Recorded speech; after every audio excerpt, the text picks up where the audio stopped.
my name is Shreckhise. I'm a parent-infant specialist with the Virginia School for the Deaf and Blind. And I'm going to talk to you right now a little bit about early brain development in a child between 0 and 12 months old. And the first year of life is a very exciting time for both the parents and for the baby. There's a lot of learning happening on a daily basis. So we're just going to focus a little bit on kind of what's going on in the brain of a child who is between 0 and 12 months old. The brain is an incredible thing, and every moment it's kind of forming new connections and new relationships, and this is a very dynamic process, especially in a very young child. The first few months of brain development are a dynamic, changing process kind of on an everyday basis. So that can be a little bit overwhelming for parents, thinking about those changes that are happening again and again, and just not wanting to miss out on any opportunity to teach anything. This time of rapid changing and development is very important, and I'm sure that many of you are aware that it's kind of that critical moment that they're beginning to make lots of connections in their world and lots of connections with people. And the important thing that parents need to know is that basically a young child needs 3 things. They need love, a safe and secure environment, and an enriching experience on a frequent basis. Love is something that a child can't have enough of.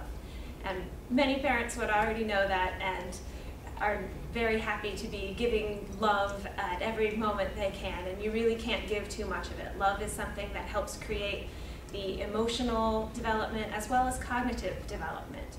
Children who experience a lot of love tend to learn and thrive even more than other children. A safe and secure environment is very important for a child. That feeling of being safe and not having to worry about anything dangerous coming their way is something that families are able to provide and that help a child learn how to thrive in their environment. And finally, an enriching experience is something that helps create language learning and brain development and that sort of thing. And when we talk about enriching experiences, that doesn't mean that you need to surround your child with the most expensive, most extravagant toys in the world. It's really more of a being able to communicate about the things that are happening around them. Maybe if you're out on a walk, pointing out the dogs and cats and trees that you might pass. That really helps to provide an enriching experience for a child. So you don't have to worry about breaking the bank, buying the best toys that are out there. You as a parent can really provide that enriching experience just in the way that you interact with your child and in the things you're able to explain to them about the world. Children are not really a blank slate. They're looking to make connections with everything around them.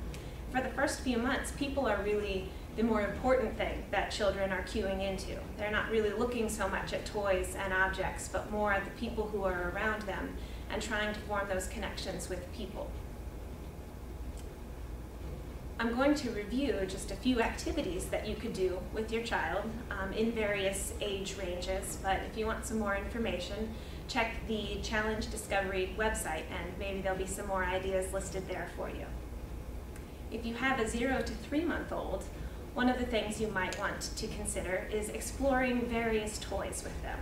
Just the different things that you have around, or even the different blankets that they have or different clothing that they have, really feeling those, kind of watching your baby, what kind of response is he or she giving, and learning what their favorite things are. Do they like the feeling of water, or do they like a feeling that's cold, and just sort of beginning to explore the environment and determine what your child really likes. That's a very good way to interact. Another thing you might want to try is to hang something, maybe above where they're laying. If you have some sort of play gym or something on the floor, or even something as simple as just dangling some new thing kind of above them. And that could be something as simple as measuring spoons or plastic containers from your cabinet, just to watch your child begin to explore things above them and begin to realize that when they make movements, sometimes it causes other things to happen. And so beginning to learn about the impact that they can have on their environment is a great thing to be doing with a 0 to 3 month old infant. At the 4 to 6 month old stage, you might want to consider standing in front of a mirror or holding a mirror on the ground so that they could look at their face or look at their body. And then you can provide the labels for the different parts of their body, maybe eyes, nose, hands, smile, things like that, so that you're working on vocabulary development and also just a really enjoyable interaction with your child while they're looking at you and themselves in the mirror. This is also a great time to play games like peekaboo or hide the toy, using one of their blankets or something else, hiding something that they're really interested in and seeing if they can find it again. And this is also a great way to learn to enjoy your child's laughter as they discover something new.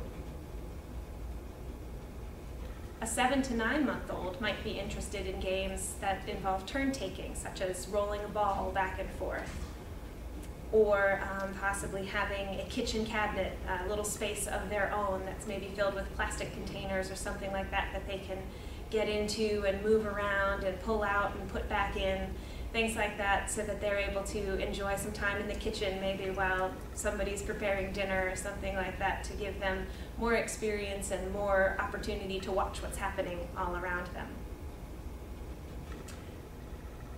A 10 to 12 month old might be interested in just playing with some boxes and in putting things into the boxes, taking them out.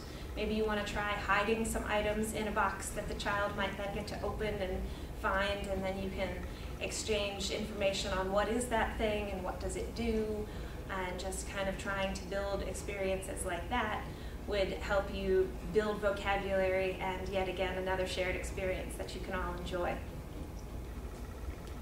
And a 10 to 12 month old would also enjoy continuing to have new experiences, continuing to see new things and have family members point out various new things around them or new events that they might be able to enjoy. Always thinking about sharing the things that you see and hear with your child really does help to create an enriching environment and one that will last with them for as long as they are part of your family and things that can be looked back on.